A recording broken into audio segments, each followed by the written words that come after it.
Okay, simplifying fractions. Again, it helps if you know your times tables. You can see for this first one, they're both even. So you could divide by 2, right? So you could go like this. 8, 32. So divide by 2, you end up with 4/16. You can divide by 2 again, divide by 2 again. You end up with 2/8. Divide by 2, divide by 2. You end up with a quarter.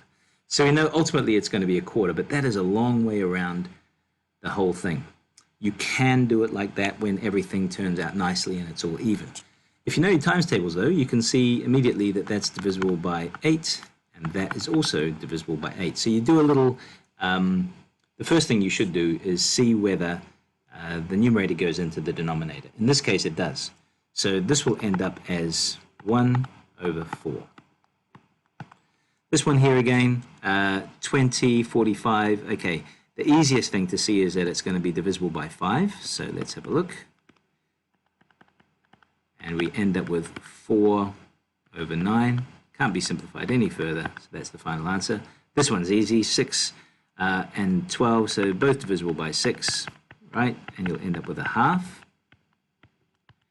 And this one here is also kind of easy. Not 12, 12 doesn't go into 18, but 6 will go into both. So if I do that, you'll end up with 2/3.